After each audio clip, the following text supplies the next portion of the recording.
اللہ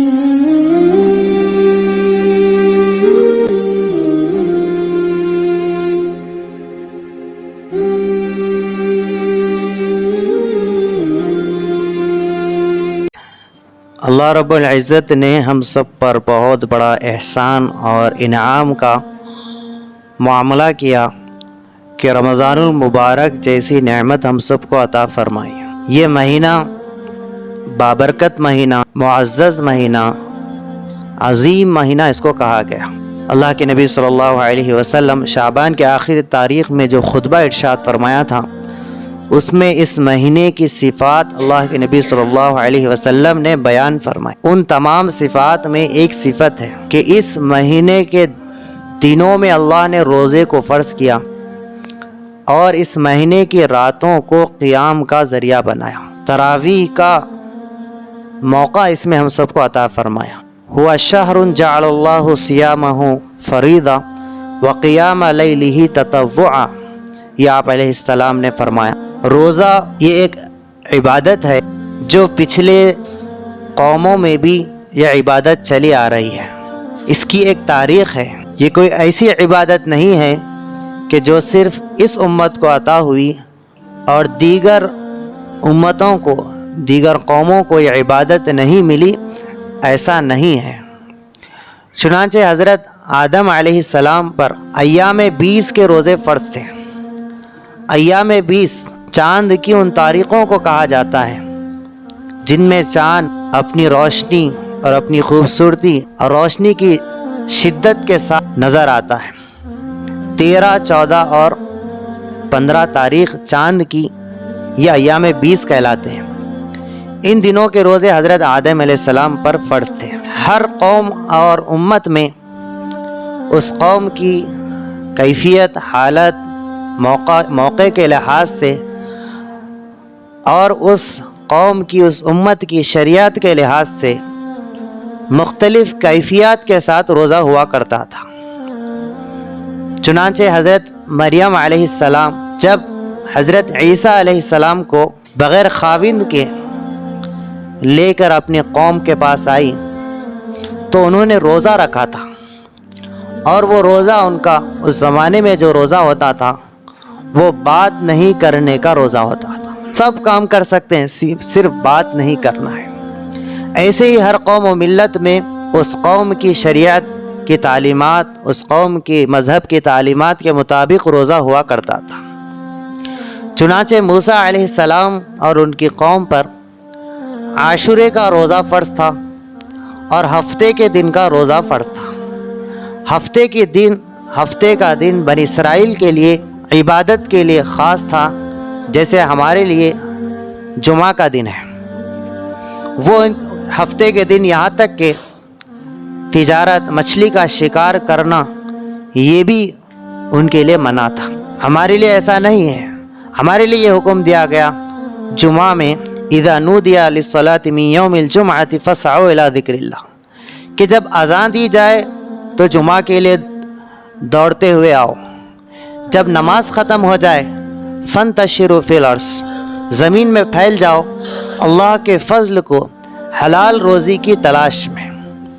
حلال روزی کو اللہ نے اپنا فضل فرمایا، کیونکہ جو روزی حلال نہیں ہوگی، وہ فضل نہیں ہوگی، وہ وبال جان بنے گی۔ دنیا میں بھی وبال جان، آخرت میں بھی وبال جان بنے گی۔ چنانچہ بنی اسرائیل کے لیے جو روزہ تھا وہ عاشورے کا اور ہفتے کے دن کا روزہ فرض تھا۔ نصارہ میں حضرت عیسیٰ علیہ السلام کی امت میں بھی روزہ فرض تھا۔ اس امت کو بھی رمضان المبارک دیا گیا تھا، لیکن انہوں نے اس میں تحریف کی، تبدیلی کی، کہ انہوں نے اپنی طرف سے مہینوں میں تبدیلی کی۔ بالآخر وہ ایک مہینے پر آ کر رک گئے۔ عیسوی تاریخ کے اعتبار سے مارچ کے مہینے میں وہ روزہ رکھتے ہیں اور اپریل کے 1 تاریخ کو عید مناتے ہیں، جس کو ایسٹ کہتے ہیں۔ تو یہ نصارہ کی روزے کی تاریخ۔ امت محمدیہ 2 ہجری میں روزہ فرض ہوا۔ مکے کی زندگی میں روزے کا حکم نہیں ہوا تھا۔ جب آپ علیہ السلام اور مہاجر صحابہ ہجرت کر کے مدینہ تشریف لائے تو روزے کا حکم آیا۔ ہجرت کے دوسرے سال کہ یا ایھا الذین آمنوا کتب علیکم الصیام، کہ ایمان والو تم پر روزے فرض کر دیے گئے، کما کتب علی الذین من قبلکم لعلکم تتقون، اور یہ روزوں کا فرض کرنا صرف اس امت کے ساتھ خاص نہیں ہے، تمہارے ساتھ خاص نہیں ہے، بلکہ اس سے پچھلی امتوں میں بھی یہ عبادت فرض کی گئی تھی، اور ان لوگوں نے اپنی اپنی شریعت کے مطابق اس عبادت کو اپنایا تھا۔ چنانچہ آپ علیہ السلام پر جب وحی آئی تو آپ نے شعبان کی 10 تاریخ کو یا آخر ایام میں لوگوں کو جمع فرمایا، اور ممبر پر تشریف فرما ہو کر آپ نے ایک طویل خطبہ دیا، جس کا ذکر پچھلے جمعہ میں ہو چکا۔ اس میں جو ایک بات ہے وہ روزہ ہے، جو اس امت پر بھی فرض کیا گیا، پورے مہینے کے روزے فرض کیے گئے، اور اس امت میں جب روزہ فرض ہوا تو ابتداً ہم جو روزہ رکھ رہے ہیں اس سے کچھ تبدیلی تھی۔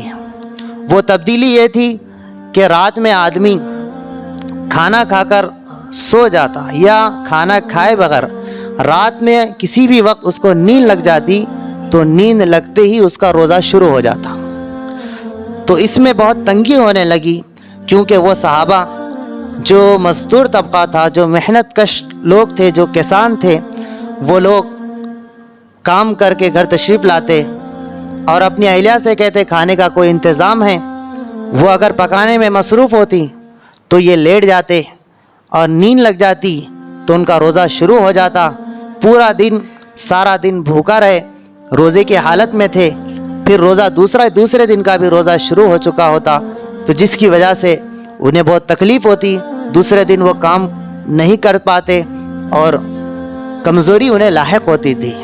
چنانچہ جب اللہ تعالیٰ نے اس چیز کو دیکھا کہ امت کو تکلیف ہو رہی ہے تو پھر تبدیلی آئی، پھر حکم آیا کہ تم روزہ رکھو جہاں تک کہ سورج غروب ہو جائے، سورج غروب ہونے تک روزہ رکھو، پھر جب سورج غروب ہو جائے گا تو پھر وہاں سے لے کر سفید دھاگا کالے دھاگے سے جب تک ممتاز نہ ہو جائے، جب تک تمہارے لیے کھانا پینا اور جو حلال چیزیں ہیں سب حلال رہیں گی۔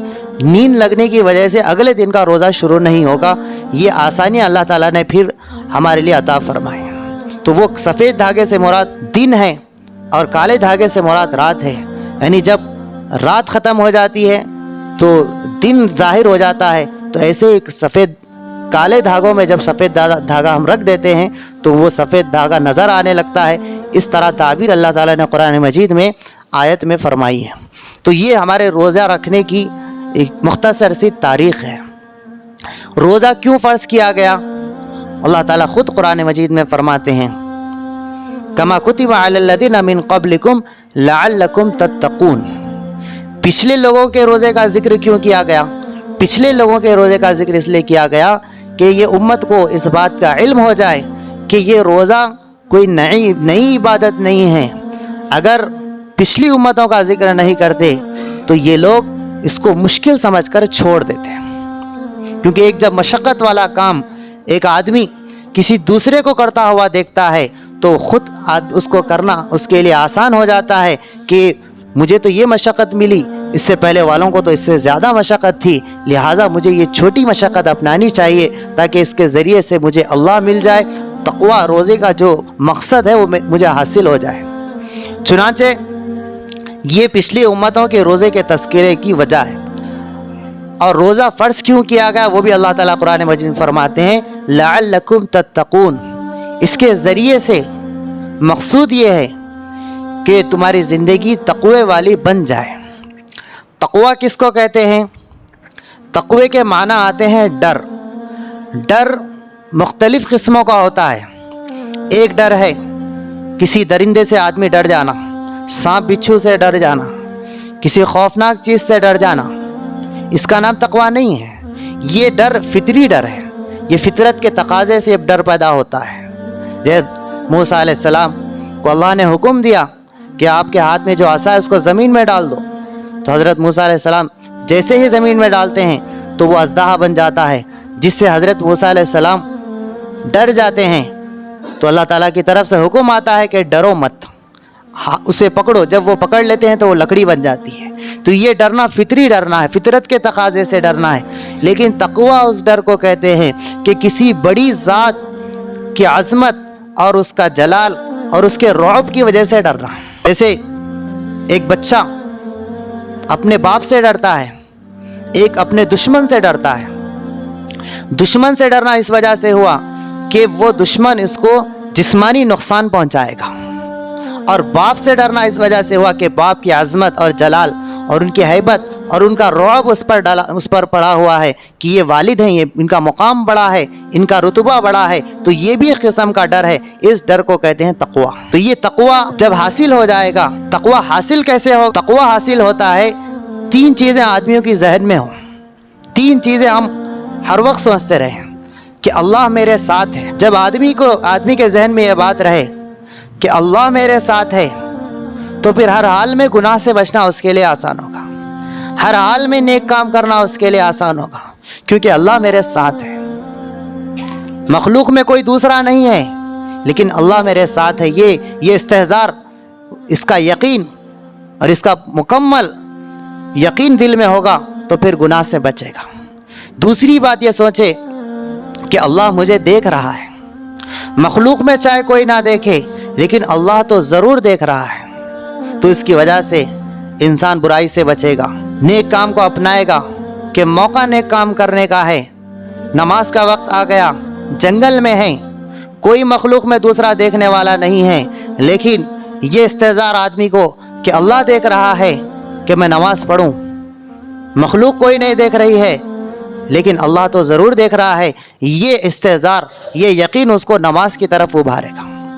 تیسری چیز تقوی کے حاصل کرنے کے تیسرا ذریعہ ہے، وہ یہ استحضار ہمارے دلوں میں، ہمارے ذہنوں میں ہو کہ اللہ سن رہا ہے، اللہ سن رہا ہے، بجائے ظاہر میں کوئی نہیں سن رہے، لیکن میں اپنی زبان سے اغیار میں بھی ایسی بات نہ کہوں جس سے گالی یا تہمت یا جھوٹ یا ایسی بات جو دل آزاری کی ہو، میں اپنی زبان سے نہ نکالوں، کیونکہ مسلمان تو نہیں سن رہے ہیں لیکن اللہ ضرور سن رہے ہیں۔ بسا اوقات بعض آدمیوں کی یہ عادت ہوتی ہے کہ جب کسی کی برائی، کسی کا نقصان دینا انہیں یاد آ جاتا ہے تو اپنے آپ میں ہی وہ ان کو گالیاں دینا شروع کر دیتے ہیں، اپنے آپ میں ان کی برائی کرنا شروع کر دیتے ہیں، یہ سوچ کر کہ وہ آدمی تو نہیں سن رہا ہے۔ لیکن یہ استحضار آدمی کو کہ اللہ سن رہے ہیں، یہ اس کو بری بات بولنے سے، برا کام کرنے سے کہ اللہ دیکھ رہے ہیں، اللہ میرے ساتھ ہے، کسی کے ساتھ ہونا یا نہ ہونا اس سے آدمی کو کوئی فرق نہیں آتا۔ یہ تین چیزیں ایسی جس سے آدمی کو تقوی حاصل ہوتا ہے۔ جب تقوی آدمی کو حاصل ہو جاتا ہے تو پھر اس کی زندگی سیدھے راستے پر چلتی ہے، اس کی زندگی میں سدھار آتا ہے، برائیوں سے بچنا اس کے لیے آسان ہوتا ہے، نیک کام کرنا اس کے لیے آسان ہو جاتا ہے، اللہ کی ذات کا استحضار اللہ کے قریب کر دیتا ہے۔ جتنا اللہ کے ذات کا استحضار ہوگا اتنا بندہ اللہ کے قریب چل جاتا ہے۔ جو تقوی اختیار کرتا ہے اللہ اس کو مل جاتے ہیں، اور جس کو اللہ مل گئے اس کو دنیا بھی مل گئی، قبر بھی مل گئی، حشر بھی مل گیا، اور آخرت کی ساری کامیابیاں اس کو مل جاتی ہیں۔ تو یہ مقصود ہے روزے سے۔ اب روزہ کہتے کس کو ہے؟ ایک روزہ ہے ظاہری روزہ، ایک روزہ ہے باطنی روزہ۔ ظاہری روزہ یہ ہے کہ آدمی کھانے پینے اور حلال چیزوں کو چھوڑے، جس وقت تک چھوڑنے کا حکم ہے وہاں تک چھوڑ دے، یہ ہے ظاہری روزہ۔ یہ بھی ضروری ہے، اس کے خلاف بھی آدمی کام کرے گا تو روزہ ٹوٹ جاتا ہے۔ لیکن جو مقصود ہے روزے سے، جو مقصود ہے کہ باطن بھی اس کا روزہ رہے، اس کی آنکھ صحیح دیکھے، اس کے کان صحیح سنے، اس کے ہاتھ صحیح اٹھے، اس کے پیر صحیح جانب چلے، یہ ہے اس کا دل اللہ کی عظمت اور محبت سے پر ہو، اس کی زندگی کا ہر کام، اس کے روزے کی حالت کا ہر کام شریعت کے مطابق ہو، برائی اس سے نہ ہو، یہ ہے باطنی روزہ۔ جب ظاہری روزہ اور باطنی روزہ دو چیزوں کو آدمی لے کر چلتا ہے تو اس کے حق میں ہی رمضان فائدہ مند اور سود مند ہوتا ہے۔ جو صرف ظاہری روزے کو اپنا کر چاہے وہ اپنی زندگی میں 100 رمضان گزار لے، اس کی زندگی میں کوئی تبدیلی نہیں آ سکتی ہے۔